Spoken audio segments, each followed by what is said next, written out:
ايوه فيهم، هي دي مصر، هي دي مصر صح.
معنا ومعكم الآن الدكتور أسامة الفولي محافظ الإسكندرية. أهلا وسهلا بحضرتك يا فندم. اهلا بحضرتك يا حبيبي. تفتكر حضرتك إن إقبال الناس النهاردة على اللجان بسبب خوفهم من غرامة ال 500 جنيه؟ لا اعتقد اطلاقا هو مرجحه الى الوعي وليس مرجحه الى الخوف من الغرامه، لان احنا جميعا كشعب اسكندري حريص على انجاح هذه التجربه بكل السبل ان شاء الله.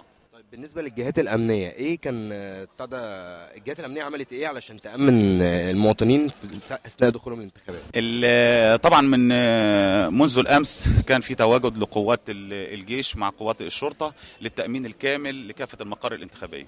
طيب حضرتك شايف ان في تيار اسلامي او تيار ليبرالي ممكن يسيطر على الانتخابات؟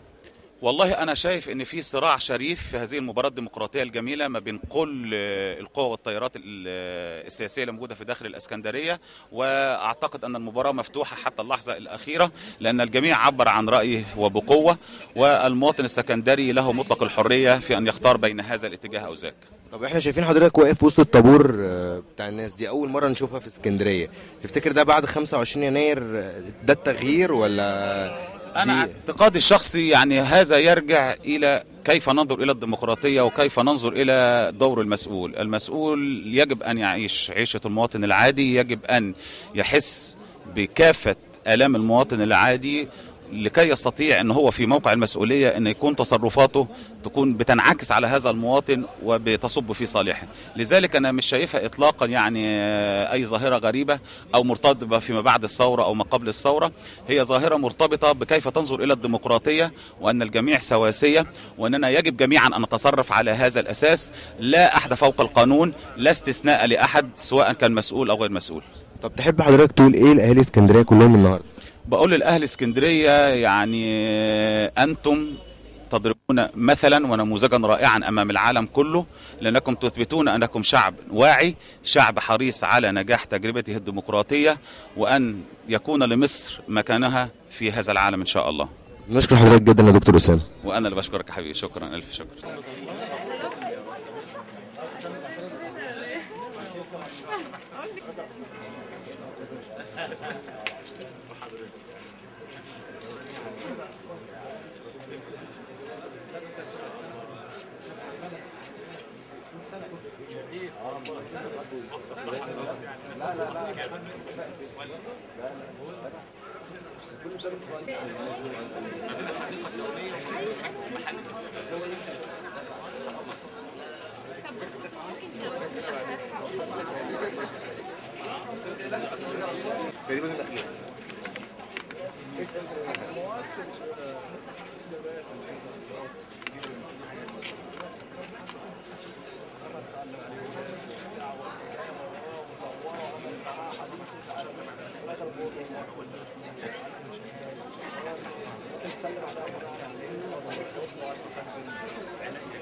وفين اي برضه جبت هنا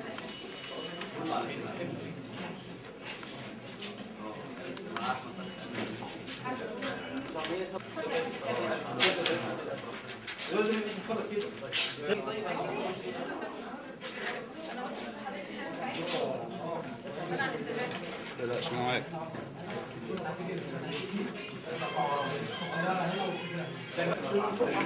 كام وقت لغايه كام؟ لا انزل تحت الزاويه عندك طلع هنا مضى فردي بس مش لاقيين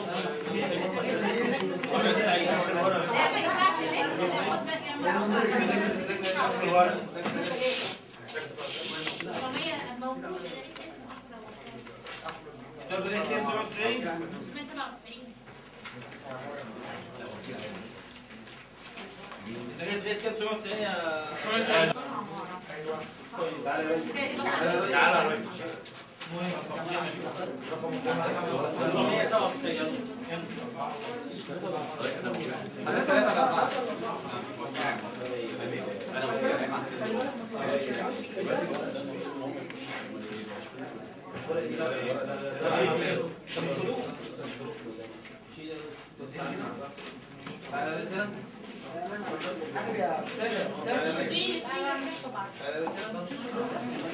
يلا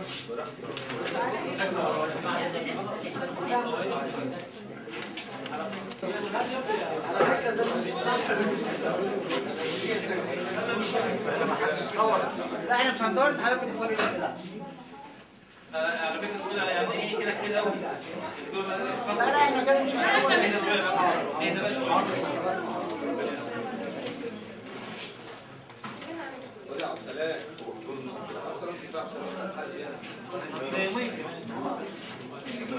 يلا دخل مداخل يا سيدي يلا حط 4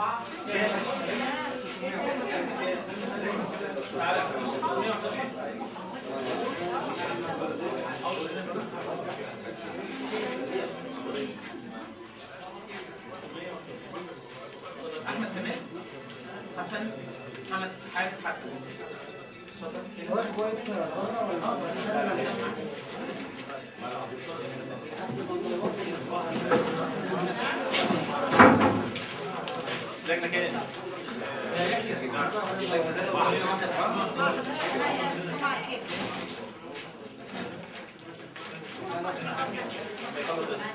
حسب النهار خليه هو يخش لوحده.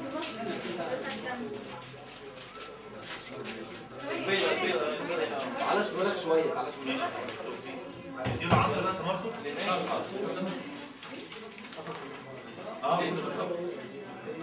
في حضرتك دي على رئيسي فتحي ورا هنا وتعالى لنا هنا شويه.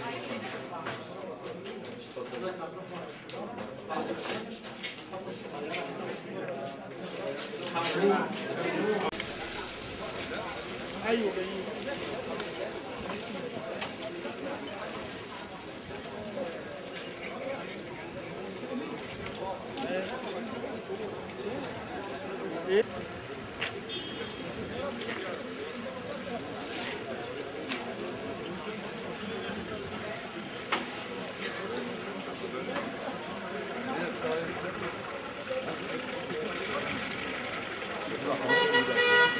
أعزائنا المشاهدين، صباح الخير. في يوم العرس الانتخابي، أول يوم انتخابات بدون الحزب الوطني، أول يوم انتخابات ومش معروف نتيجتها مسبقا، ومش معروف مين كسب باكتساح وال99% والكلام اللي زي ده. المواطن المصري إيجابي وبيشارك، والكل المسؤولين اللي قالوا إن المواطن المصري معظمه من حزب الكنبة اللي قاعد بيتفرج على التلفزيون. معانا بعض النماذج هنعرضها على حضراتكم، ناس نازله تشارك. الاول نتعرف بحضرتك. عماد خليفه عبد الله خليفه. حضرتك هنا في اللجنه من امتى؟ من ساعتين كده. يعني انت تقريبا هنا في اللجنه من الساعه 5:30 6 الصبح. 6:30 كده تقريبا. 6:30 الصبح. ان شاء الله. ما منعش حضرتك ان حضرتك فاقد للبصر ولا حاجه انك تنزل وتعمل الانتخابات؟ لا عادي، انا طول عمري كده مولود كده طبيعي، وطول عمري امشي لوحدي كده يعني. تمام. مش فارقه، عادي يعني. تمام. ونازل في الانتخابات عشان تدي صوتك؟ ان شاء الله. تمام. منتهى الايجابيه. ان شاء الله. تمام. وحضرتك معاه؟ ايوه معاه من الساعه 6:30 هنا.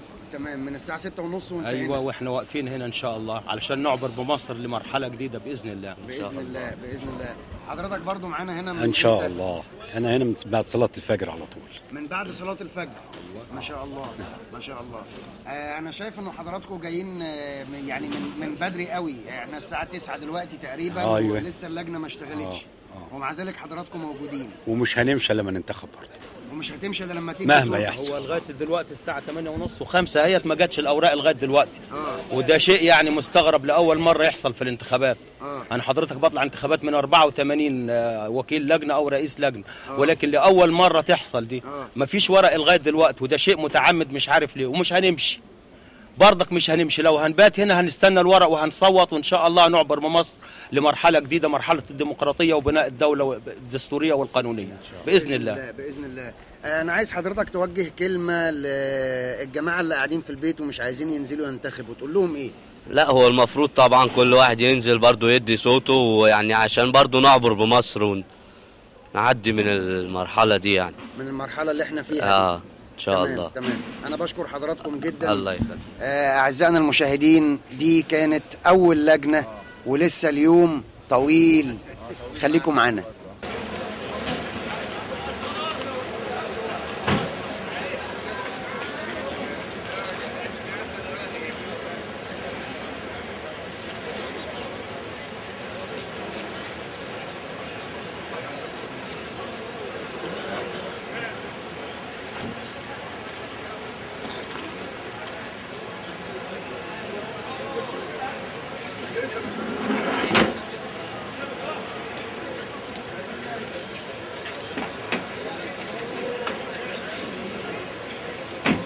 صبايا وين قاعد صبايا وين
الابيض 17 ده دي فرد ماشي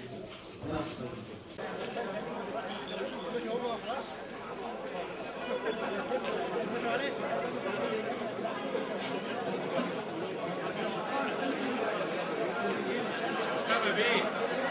احنا واقفين من 7:30 يا فندم. ايوه يا فندم، ايوه يا فندم. يا فندم انا مش ما ينفعش نبتدي موضوع زي دوت بعدم احترام يا فندم. كده في عدم احترام.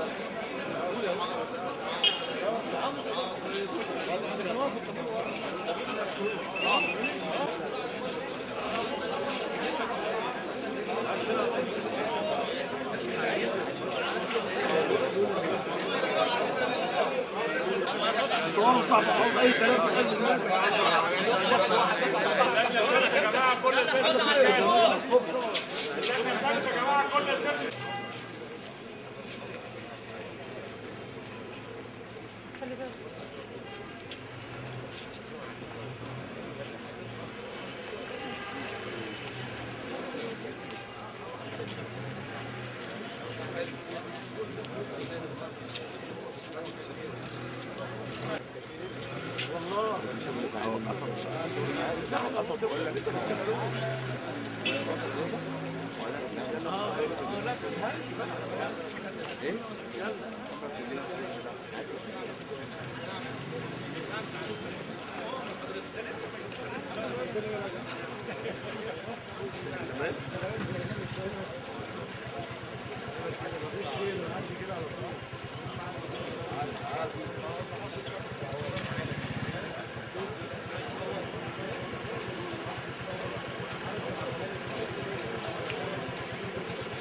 نتعرف بحضرتك؟ بسم الله الرحمن الرحيم. أنا أحمد سليم المسلماني. طب تفتكر النهارده التأمين بالنسبة للانتخابات ده شيء أنت مطمن يعني إن اليوم هيعدي على خير ولا إيه؟ أنا مطمئن إن التأمين هو هذا الشعب، الجموع، هو ده التأمين الحقيقي.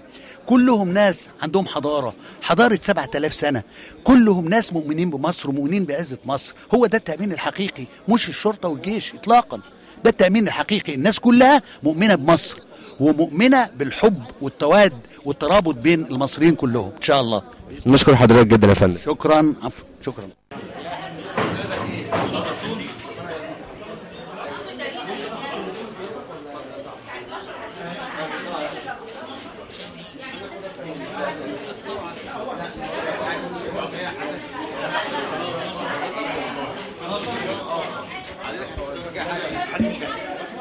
أعزائنا المشاهدين، وزي ما احنا لسه بنلف في الكاميرات وبنتابع الانتخابات، لجنة متعطلة وصوت عالي وحبينا نعرف ايه الموضوع، فاحنا استضفنا الراجل اللي معاه الموضوع هيقوله لنا باختصار. الموضوع ايه؟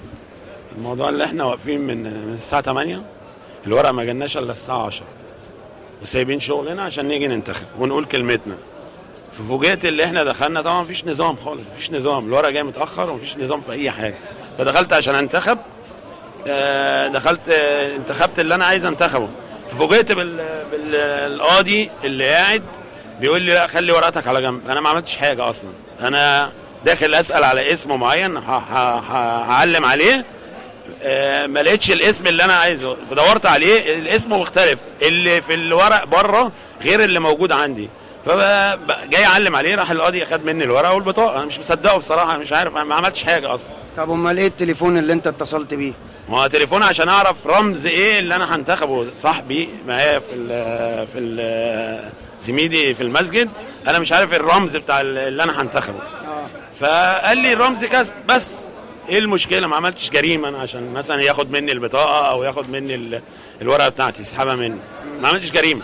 احنا جايين نقوله كلمتين، اول مره يبقى في حريه ونتكلم. كان قبل كده كان في ظلم وكان يعني تزوير. احنا عايزين بس نقول ان حضرتك بعد ما مضيت في الكشف وخدت لا ما لحقتش امضي على التاني، لا في الدفتر بعد ما مضيت قدام اسمك في الرقم بتاعك في الكشوف الانتخابيه، وخدت الورق بتاعك ودخلت في السترة علشان تدلي بصوتك، اجريت مكالمه هاتفيه علشان تسال على رمز، وانا طالع عشان انا مش عارف الرمز ايه.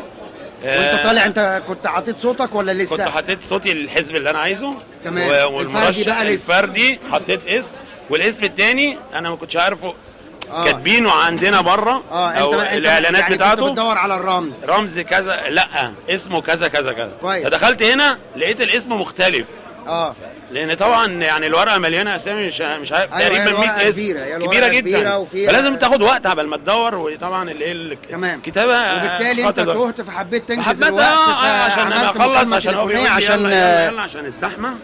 فرحت مكلم صديق ليا فقال لي رمز كذا، فلسه هعلم عليه، قال لي لا تعالى هات الورق. انا ما عملتش جريمه يعني، مش مصدقه بصراحه. تمام. يبقى الموضوع ان الراجل ده داخل عشان يدي صوته، خلص ورقه ولسه الورقه الثانيه هو مش لاقي الاسم في وسط الاسماء الكتير اللي موجوده، فعمل تليفون لواحد من اصحابه عشان يساله على رمز او رقم للشخص اللي هو عايزه، وقال له هو اسمه ايه. فالمستشار سمع المكالمه او جزء من المكالمه، فخد منه بطاقته وخد منه الورقه ومنعه من التصويت. بس كده. وبطاقه الراجل جوه عند المستشار. موضوعها القانوني ايه ده احنا ما نعرفوش، هنسال فيه، خليكم معانا. نتعرف بحضرتك؟ نتعرف بيك. بيوم احمد بيوم. طيب النهارده في جو الشتاء ده انت جاي تنتخب، مش حاسس ان اليوم هيبقى عامل ازاي؟ عايزينه حلو وعسل النهارده، عايزينك كويس، عايزين كويس. طيب انت جاي ننتخب، جاي تنتخب؟ بتحب مصر يعني؟ طبعا احب مصر، اموت في مصر وفي غير مصر. ماشي، بنشكر حضرتك جدا يا حاج. ومعنا الفنان القدير بسام رجب. اهلا وسهلا بحضرتك يا فندم. اهلا بيك يا فندم. ايه راي حضرتك في اليوم النهارده بالنسبه للانتخابات؟ اهم الاحداث اللي حصل ان حقيقي كل الناس نازله تنتخب رغم كل الظروف، رغم كل الاحداث اللي بتمر، انما حقيقي كل الناس بكل طوائفها بكل افكارها نازله وهتقول رايها، واعتقد ان شاء الله هيبقى لصالح العام. طب تفتكر حضرتك الناس دي نازله النهارده خوف من الغرامه ال 500 جنيه اللي قالوا عليها؟ انا ما بعتقدش كده يعني، انا ما بعتقدش يعني حتى الناس اللي معانا يعني اللي شايفهم نازلين بدافع، الحدث اكبر من اي حاجه، يعني الخساره اكبر من اي شيء، اكبر من ان انا افكر في فلوس، اكبر من ان انا هخسر 500 جنيه ولا لا لا لا. الناس ده نازله باقتناع تام ان ده مصير وده قرار وده حق وده صوت لازم احطه، لان صوت فعلا هيفرق. واعتقد محدش يعني من اللي انا شايفه قدامي ان محدش خالص نازل بدافع ان هو ممكن ياخد غرامه 500 جنيه ولا حاجه زي كده، ده غير حقيقي على الاطلاق يعني. نشكر حضرتك جدا يا فندم.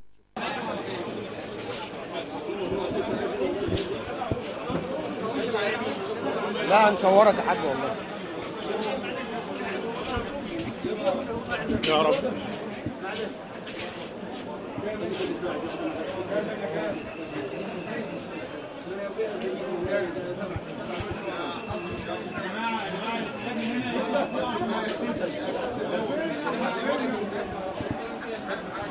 أعزائنا المشاهدين احنا لسه بنلف ولسه بنصور ولسه بنشوف في حاجات كاميرا بتجيبها بدون تعليق وبدون صوت، التعليق متروك لكم، وفي حاجات تانية احنا بنحب ان احنا نسمعها من اصحابها. معانا رجل مسن، نتعرف بحضرتك. الحاج عيسى الخضري، مدير عام مساعد بالبترول. مدير عام مساعد شركة بترول. تمام. حضرتك جاي النهارده، انا شايف ان حضرتك قاعد ومعاك شمسية او عكاز حاجة كده. انا عندي عملية في ظهري وعندي عملية في ركبتي، وانا بنتخب من سنة 56 من ايام ما كانت الغرامة جنيه وشلن. دلوقتي بقت 5000 جنيه ولا 500 جنيه. يعني 500 جنيه. ومن 8 وربع وانا قاعد مستني دوري. والله من 8 وربع. هو دور حضرتك هيجي امتى؟ ربنا كريم. عالم الله يعلم الله. ربنا كريم. في لجنه كام؟ في لجنه 410 هنا. هي اللي ورانا. اللي هي اللي وراك ان شاء الله. طيب وايه المانع ان حضرتك تدخل على طول قبل الشباب اللي واقفين في الطابور؟ والله هو ده حاجه ترجع لهم هم، انا بقى مش هتطفل على حد. حاجه ترجع لهم حاجه ترجع لهم هم، مش هتطفل على حد. لا خالص. ولو ما هم ما سمحوش هتفضل حضرتك كده قاعد لغايه ما التصوير لغايه اخر واحد في اللجنه او الطابور يخلص. حضرني قاعد لغايه اخر واحد في اللجنه، ما اقدرش اقف. ربنا يعينك. ربنا يديك الصحه والعافيه. حضرتك مش قادر تقف، نازل تعمل انتخابات وتدي صوتك. لا اله الا الله، صلي على النبي عليه الصلاه والسلام. كمان زدنا بالصلاه عليه الصلاه والسلام. زي ما حاربنا في 56 وانا حاربت في 67 في ايام الاستنزاف، وزي ما طلعنا في 73 وقبل كده زي ما بنينا السد العالي، وده جه علينا الدور دلوقتي زي ما الفلول طلعت وزي ما المستبد محبوس بين 4 حيطان. علينا دلوقتي واجب قومي، علينا فرض قومي ان احنا نبني مصر. دلوقتي مصر بتمد لنا ايدها، عايزه اولادها. صحيح احنا عجزنا لكن برضو احنا اللي بنينا وهم بيشتغلوا برضو ورا مننا ان شاء الله. فلازم كبير صغير ست راجل كل اللي له حق التصويت، كل اللي حمل بطاقه هيبقى خاين، هيبقى خاين، مش خاين لبلده ولا هيبقى خاين لنفسه والروحه والايمان والربه انه ما يجيش ويدلي بصوته. واحنا بنضم صوتنا مع صوت حضرتك يا عم الحاج وبنقول يا جماعه كل واحد له حق. استعمل حقك في التصويت وادي صوتك للي انت عايزه مش حد تاني. المهم انك تنزل وتشارك زي كل الناس دي.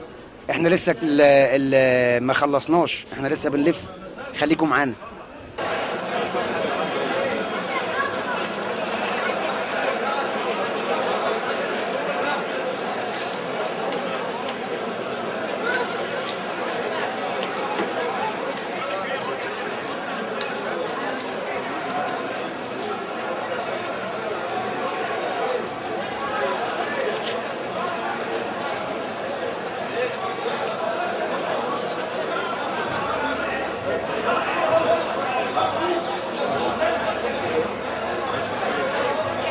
أعزائنا المشاهدين، في مدرسة تانية، في لجنة تانية، في منطقة تانية، ولسه احنا جوه دايرة المنتزه. دخلنا مدرسة تقريبا هي حريمي بس، مدرسة عبد السلام عبد الغفار. الأول احنا معانا سيدة مصرية أدلت بصوتها، نتعرف بيكي. مهندسة مريان طلعت كامل. حضرتك أدلتي بصوتك اوريدي في اللجنة الانتخابية. مظبوط. طيب الأداء جوه سهل ولا صعب؟ سهل جدا. طيب الناس بتقول ورقه كبيره وبنتوه في الاسماء وبنتوه في الرموز والارقام متغيره وحاجات كده. لا يعني ممكن تكون الارقام متغيره لان ممكن مرشحين ينسحبوا. احنا خدنا انتخابات مهندسين لسه يوم الجمعه، فعرفنا ان في ناس انسحبت فالارقام متغيره، بس هو المفروض يعني تركز في الرمز وفي الرقم وفي الاسم، يعني 3 مع بعض، ما ينفعش حاجه واحده. تمام. يعني احنا بندور على ال3 حاجات، الاثبت هو الرمز زي ما الناس بتقول، وبعد كده بنتاكد من الاسم والرقم بعد كده. يعني هو الاسم مهم جدا، ولو ليه اسم حركي كمان بيتكتب، وبعد كده الرمز بتاعه واضح، واخر حاجه بنبص لها الرقم، لان بتحصل ناس بتنسحب فبيحصل خلل في الارقام بس كده. تمام. حضرتك قلتي ان حضرتك مهندسه ولسه معديين من انتخابات النقابه بتاعه المهندسين. بالمره بقى بمناسبه الانتخابات، انتخابات النقابه بتاعه المهندسين قالوا انه كان في بعض سوء التنظيم او حاجه كده، رايك ايه؟ يعني كانت هرجله شويه. احنا اول مره ناخد انتخابات من 20 سنه تقريبا، كانت تحت يعني 4 سنين نكمل 20 تحت، كانت تحت حارس قضائي. ف يعني عملناها الحمد لله وعدت الحمد لله، ايا كانت النتيجه ده راي الناخبين. اوكي. يعني هو مش راي الناخبين قوي، لان بس لا تعليق. مشكوك في النزاهه ولا ايه؟ ما اعرفش، بس احنا سمعنا اقاويل كتير وكلام كتير قوي، فيعني كلام كتير اتقالوا بعد كده. البدايه ما كانتش بدايه ظريفه. احنا مش عايزين نقول سمعنا، عايزين نقول رأينا. بس انا اللي انا شفته ان كان في معوقات كتير قوي، وناس كتير خاصه الناس كبار السن والمعاشات، الناس نزلت وتواجدت وقالت ان هي عايزه تجري انتخابات، يعني اول مره من 16 سنه تدلي بصوتها والكلام ده. فكان في تعطيل شويه، وكان في بطء في الحركه، والسيستم كان واقع، فالناس اتضايقت قوي. وبعد كده انا زي ما بقول لك احنا سمعنا. انا ما اقدرش اقول لك ان انا شفت حاجه، ما اقدرش اقول لك ان انا شفت خلل او شفت تزوير او اي حاجه كده، هو كله سمع بس مش اكتر يعني. لكن البدايه كانت بدايه متعثره شويه. معلش، هو احنا لسه بنقول من 16 سنه، فالحمد لله ان احنا عملناها وعدت. في اي حاجه حضرتك شايفاها الورق مثلا وصل متاخر، طوابير زحمه؟ لا هنا انا ما افتكرش ان في اي مشاكل، لاني انا جوزي سبقني في الانتخابات والعمليه تمت بسرعه قوي، وباقي اسرتي سبقتني في العمليه دي. لا النهارده يوم منظم ويوم رائع، ويعني نتمنى انه يكمل يوم حضاري بكره كمان، وباقي المرحلتين التانيين يكملوا كده بمنتهى الحضاريه، يعني تبقى حاجه كويسه يعني وبدايه كويسه. توجهي كلمه ايه لحواء المصريه في يوم العرس الانتخابي من غير الحزب الوطني ومن غير ما نكون عارفين النتيجه مسبقا؟ تقولي لها ايه؟ انا شايفه التواجد كويس وكبير، ومفروض انها تكمل كده على طول. والسيده لازم يكون، والانسه كمان لازم يكون ليها تواجد، لازم يكون ليها حضور في اي انتخاب، في اي حتى في الاستفتاء، يعني لازم تبقى موجوده، يعني لازم تدلي وتشارك بصوتها وتقول رايها بمنتهى الصراحه بمنتهى الحياديه. لازم تكون هي مقتنعه هي بتعمل ايه، بس ما اقدرش اقولها اكتر من كده. برافو انها نزلت، هايل جدا يعني. شكرين جدا يا باشمهندسه، ودايما ان شاء الله مصر لقدام. شكرا. اعزائنا المشاهدين، كل اللي بيتكلم بيقول انزل، مارس حقك، قول رايك، مهما كان رايك مهما كان حقك انزل مارسه. ما تسيبش الكرسي بتاعك فاضي وترجع بعد كده تقول اصل هم زوروا. انت اللي سبت كرسيك، حد تاني قاعد عليه، انت اللي تتسأل مش الحد التاني. انزل وشارك وقول رأيك، وبعد كده الصندوق هو اللي هيقول ايه اللي حصل. اعزائنا المشاهدين، احنا لسه مكملين مع بعض، خليكم معانا.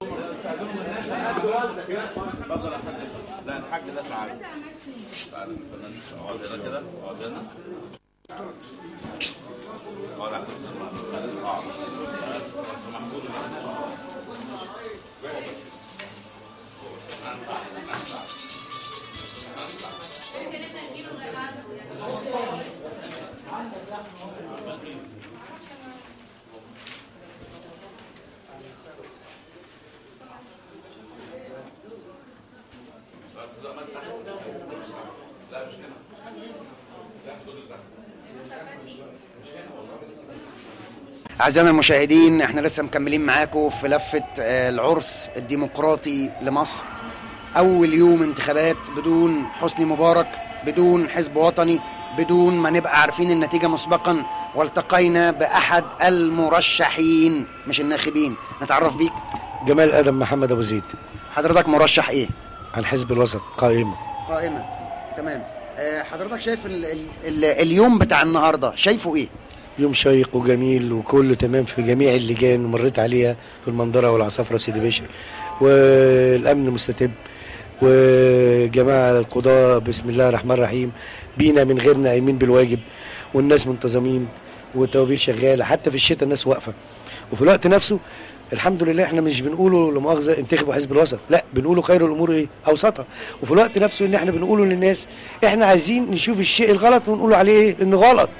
احنا مش عايزين نخوض في شيء واحنا ملناش فيه، لا احنا بنقول نازلين علشان نقف جنب الناس، عشان نشوف الظلم، عشان نعدل على ايه الانسان اللي هو ماشي وبيعمل الغلط، نقول لا ده كده غلط واعمل الصح، ونشوف شبابنا لينا ومستقبلنا ومستقبل ولادنا، لان احنا خلاص كبرنا. تمام. حضرتك كمرشح، اذا كان ربنا يكتب لك التوفيق ودخلت تحت القبة، هتعمل ايه لأبناء دايرتك ولبلدك مصر كلها في نقاط 1 2 3؟ هتعمل ايه؟ انا ما وعدتش بشيء، احنا بنقول ننزل كمراقبين على الناس اللي هي بتعمل الشغل الغلط، ولكن وعد بشيء لا. ليه؟ لان انا لو وعدت هخلف، لان انا مش في ايدي، لان في سلطات هتبقى اعلى مني. ولكن انا بقول احنا نازلين كمرشحين ونجحنا الحمد لله عن حزب الوسط، هنبقوا مراقبين على الناس على الجهات. تمام. نبص ده غلط، انت خدت مثلا موقع مكان عملته، ما عملتوش ليه؟ يبقى تعمله. خدت ميزانيه الحته دي وديتها في الحته دي ليه؟ يبقى تعملها. الناس اللي هي البطاله احنا برضو بندور عليها. الشركه الفلانيه عندك 5% عجز ممكن تاخدها. احنا بنقدر ندور على الشيء اللي يصلح الناس، انما عشان احنا نقف نقول اعمل، لا مش في سلطتنا. تمام. سؤال اخير، حضرتك بتشتغل ايه اساسا؟ انا راجل موظف بسيط في هيئه السكه الحديد، كرئيس فنيين، كملاحظ، كتفتيش، كتعويضات في الشؤون القانونيه برضو. يعني الحمد لله وضعي في شغلي درجه اولى، غير خلاف اي منصب. انا احب اشتغل لان 52 سنه ما بيحبش يقعد، بيحب يفضل يبرم يجري في الشغل. لو قعدنا نموتوا. احنا بندور لينا عشان نطلع عيالنا ينشأوا على حاجه صح. تمام. واحنا مع حضرتك دايما يا رب كل حاجه تبقى صح بعد كل الثوره اللي عملناها. احنا متشكرين لحضرتك جدا ونتمنى لك ان شاء الله كل توفيق. البرنامج وناس البرنامج وجميع القطر المصري حبايبي. متشكرين جدا لحضرتك. اعزائنا المشاهدين احنا لسه مكملين، خليكم معانا.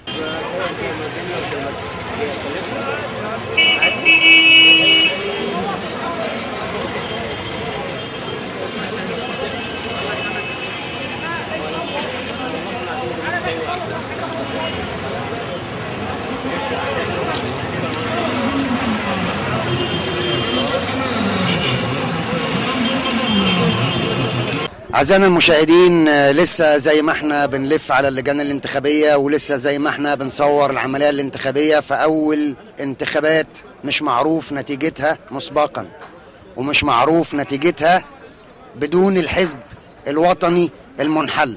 احنا دلوقتي أمام أحد اللجان الانتخابية في دايرة الرمل، والتقينا مع أحد المواطنين هنتعرف بيه. نتعرف بيك الأستاذ محمد عادل. محمد عادل. طب استاذنك يا محمد، احنا هنعلي صوتنا شويه بس. محمد عادل ايه؟ محمد عادل متولي. تمام. حضرتك ناخب ولا واقف بتعمل ايه؟ دورنا لجان شعبيه لتنظيم المنتخبين وتامين الدخول والخروج يعني. تنظيم الناس وتامين المدرسه نفسها. بالظبط كده. تمام. طيب العمليه الانتخابيه النهارده ماشيه ازاي؟ العمليه الانتخابيه قايمه بدور نزاهه وبدور حريه، وكل واحد بيدلي بصوته بحريته بنزاهه تمام كله. طيب عمليه التصويت بدات النهارده تقريبا الساعه كام؟ يعني بدا من حوالي الساعه 8 والناس متواجده من حوالي الساعه 6 قبل اللجنه ما تبدا، وفي نظام رغم المطر وكده والازدحام والشتاء، بس الناس ملتزمه والحمد لله قايمه باكمل دور والحمد لله تمام. طيب بالنسبة لأنه حضرتك من اللجان الشعبية، هل بتلاقي تفهم من الجماهير في أنه يبقى في نظام، يبقى في طابور، يبقى في حاجات زي كده، ولا بتقابل مشاكل؟ لا الحمد لله الناس ملتزمة وقايمة بدور كويس ومتعاونين معانا كويس أوي يعني الحمد لله. طيب عايز تقول إيه للناس اللي قاعدة في بيوتها وخايفة تنزل تنتخب والحالة الأمنية والحاجات دي؟ لا أنا الحمد لله الجو تمام والشرطة مأمنة معانا كويس، وإحنا كلنا متعودين مع الشرطة ومع الجيش، والحمد لله في نزاهة في الانتخابات، واللي عايز يجي يتفضل يجي بحرية ومفيش أي مشاكل يعني. طيب في حاجة عايز توجهها لأبناء المنطقة أو أبناء الدايرة هنا، عايز تقول لهم حاجة؟ لا احنا يعني كل اللي يقف يساعدنا شويه في التنظيم بتاع، والناس تبقى روحهم معانا كويسه وبتاع، بس مفيش حاجه اكتر من كده. تمام. انت بقى اعطيت صوتك ولا لسه؟ لا لسه والله ما اتخدش يعني. دخلوا الناس الاول ونخدموا الناس، عشان في ناس جايه لنا من بره الدايره ومن بعيد عن المنطقه عندنا، لان مش المنطقه لوحدها هي اللجنه بتاعتنا، ففي ناس جايه غريبه نخدموا الناس الاول، وبعد كده احنا يعني لسه معانا بكره ان شاء الله. ان شاء الله باذن الله. متشكرين لحضرتك جدا ونتمنى لك كل خير ان شاء الله وتوفيق. مع احد المواطنين امام نفس اللجنه، نتعرف بحضرتك. اهلا بحضرتك. محمد السيد ابراهيم. استاذ محمد حضرتك بتشتغل ايه؟ انا معيد في جامعه الازهر. ما شاء الله ما شاء الله. حضرتك ادليت بصوتك ولا لسه؟ نعم ادليت بصوتي. نعم ادليت بصوتك خلاص. نعم. طيب اهو الراجل انتخب، وادي الاماره اهي، اماره الشرف الانتخابي. عايز تقول ايه للناس اللي لسه ما نزلتش تنتخب؟ طبعا كل واحد دلوقتي يجب عليه ان هو ينزل الانتخابات، لان اصبح في البلد دلوقتي كل انسان بيستطيع ان هو يدلي بصوته دون اي يكون عليه اي ضغط، وهو يتناقش مع المرشحين او سواء كانت الاحزاب في القوائم، انه يدخل يقتنع باي اي مجال او اي مرشح يستطيع ان هو يديله صوته، هو اللي هيبقى فيه فايده للبلد بوجه عام، ويستطيع ان يراقب الحكومه، ويستطيع ان يناقش في مجلس الشعب، ويستطيع ان يشرع قوانين ويسن قوانين جديده. ثم بعد ذلك دلوقتي الان اصبح الامر في حريه، في انتظام، ما فيش اي مشاكل. انا طلعت صوتت في طوابير فوق، في التزام. حصل بعض الشغب بسيط في اول يوم، لكن استطاع ضابط القوات المسلحه وبرفقته الجنود واللجان الشعبيه استطاعوا ان هم يعني ينهوا هذه المشكله ويتحل الامر بفضل الله عز وجل. فما الناس كلها كبار وصغار واصحاب او ذوي الاحتياجات الخاصه حتى هم ايضا يدخلون يعني دون طوابير، يدخلون ويضعون ويدلون باصواتهم دون اي مشاكل ودون اي ثمه اي اعاقه او شيء. بمناسبه ذوي الاحتياجات الخاصه، هل في من اللجان الشعبيه، حضرتك دخلت وادليت بصوتك خلاص، هل في حد من اللجان الشعبيه بيتعاون مع ذوي الاحتياجات الخاصه كسيح مثلا، فاقد البصر مثلا، مع اكتع مثلا، في حد من اللجان الشعبيه بيتعاون مع الناس دي ان هي تأدي دورها؟ هذا من جمال الشعب المصري دون اللجان الشعبية، ليس فقط اللجان الشعبية، هو مجرد أن يأتي ليس فقط ذوي الاحتياجات الخاصة، بل أيضا حينما يأتي رجل مسن أو رجل قد هرم اطلاقا او على الاطلاق، الناس جميعا يفسحون له الطريق، سواء كانت اللجان الشعبيه او غيره من الناس الواقفين الناخبين، تجد منهم الاحترام والادب في التعامل مع الناس الكبار السن، ده فضلا عن ذوي الاحتياجات الخاصه. حتى حضرتك وانت تسجل من قليل دخل رجل دون ان يتكلم معه احد، رجل ضرير ومعه الذي يوصله الى صناديق الاقتراع. تمام. في اي مشاكل او حاجه اشتباكات او حاجات زي كده مع الشرطه القائمه بعمليه التامين؟ لا اطلاقا. هنا يعني في هذه المنطقه، منطقه الرابعه النصريه الداخله في دائره الرمل، هنا في تعاون شديد من شباب الرابعه القاهره الرابعه النصريه وبعض الشباب المتكتل ان هو مع قوات الجيش، وما فيش اي مشاكل. ربما يحدث بعض المهاترات من بعض الشباب الصغير يريد ان يتعدى دوره، لكن الناس تتحدث عليه بامر بسيط، ان زاد في كلامي او صوتي ياتي ضابط القوات المسلحه ومعه برفقات الجنود وبكل بساطه ينتهي الامر فورا. لكن احنا سالنا على الشرطه مش على القوات المسلحه. والله الشرطه يعني هو الشرطه انا ارى منها بعض الضباط فقط، لكن الجنود ما لم ارى جنود. يعني وجدت سياده العميد بالداخل ومعه رائد القوات المسلحه وبرفقته بعض الجنود من القوات المسلحه، لكن الشرطه متواجده، لكن لن تستطيع ان تعمل في هذا الوقت الحالي الا بدعم من القوات المسلحه حقيقه، لان اهتزت الصوره مره اخرى بعد احداث التحرير من مناوشات مع بعض الشباب في الميدان والشده والعنف معهم في حين اقلاع المعتصمين وغير ذلك مما حدث في ميدان التحرير. تمام. احنا بنشكر حضرتك جدا، وان شاء الله دايما مصر لقدام.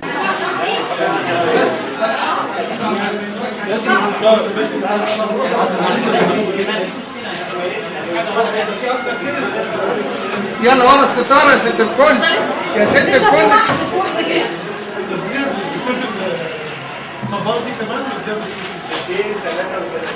ايوه كده.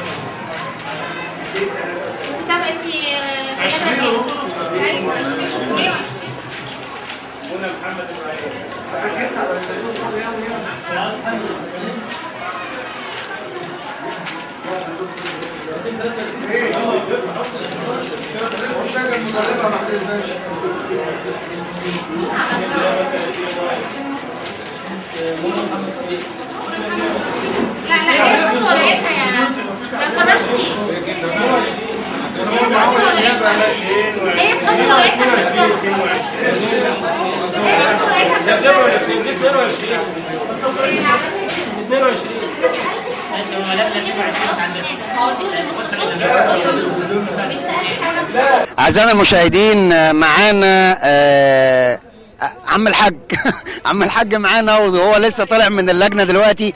عايز تقول ايه يا عم الحاج في موضوع العمليه الانتخابيه؟ حال البلد، والبلد عدها خير والانتخاب مظبوط وربنا يكرمنا وعدها على خير. تمام زي الفل. عم الحاج، عم الحاج جاب من الاخر. خليكم معانا، احنا لسه اللفه بتاعتنا مكمله، خليكم معانا اعزائنا المشاهدين، واحنا لسه مكملين الجوله بتاعتنا في يوم العرس الديمقراطي في الانتخابات، ولسه زي ما احنا في الشارع وبنصور مع الناخبين، ومعانا ناخب ادلى بصوته ومعاه الاماره هنشوفها. الاول نتعرف بحضرتك. ياسر محمد شعبان. حضرتك بتشتغل ايه؟ امين مخازن في جامعه اسكندريه. امين موظف حكومه يعني. تمام. حضرتك توجهت للانتخابات وما سمعتش للدعوه بتاعت مقاطعه الانتخابات وبتاع، ليه؟ عشان نفسي بلدي تطلع لفوق، تطلع للامام. اللي احنا شايفينه عايزين نخلص منه. المصريين بدأوا يقتلوا في بعض، دم المصري غالي. احنا بنشوف اللي بيحصل، دمنا بيسير، احنا بنزعل من جوانا، بنعيطه. عايزين الشرطه ترجع شرطه، والجيش يروح سكناته، والناس تروح اشغالها. احنا زعلانين من اللي بيحصل. تمام. في حد قال لك صوت في الاتجاه الفلاني، او في حد بيدفع فلوس للناس في اتجاه معين او بتاع، في حاجه كده، ولا الناس بتمارس الموضوع بحريه؟ كل واحد جاي عارف هينتخب مين، كل واحد جاي ومستحمل شتاء وطينه وبهدله، وعارف هيخش اللجنه هيقول مين وهينتخب ازاي. احنا قمنا بمجهود جامد وجبنا لكل واحد لجنته وكل واحد رقمه، الناس كلها جايه عارفه هتقول ايه. تمام. محدش جاي واخد فلوس، كل الناس دي مش واخده فلوس، محدش واخد فلوس. تمام. في حاجه عايز تقولها للناس اللي قاعده في البيت وخايفه من الموضوع الامني او حاجه زي كده ومش عايزين ينزلوا، بيقولوا ان في مشاكل هتحصل؟ لا مفيش اي حاجه، مفيش اي حاجه، والحمايه من عند ربنا. مفيش اي حاجه، الجيش معانا والشرطه معانا واحنا ولجان شعبيه، ومفيش اي حاجه، كل حاجه امان والحمد لله. واحنا اساسا مصر بلد الامن والامان. تمام. احنا بنشكر حضرتك جدا. العفو يا فندم. السلام عليكم. عليكم السلام ورحمه الله وبركاته. اعزائنا المشاهدين احنا لسه مكملين، خليكم معانا.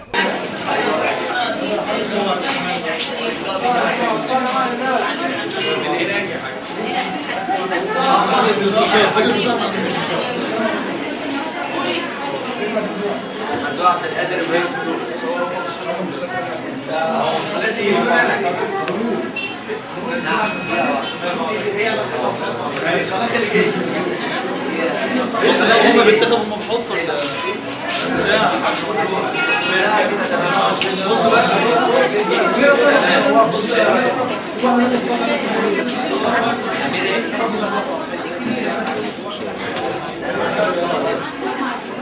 عندك نظام حد نساها مين حد ايه كان في لما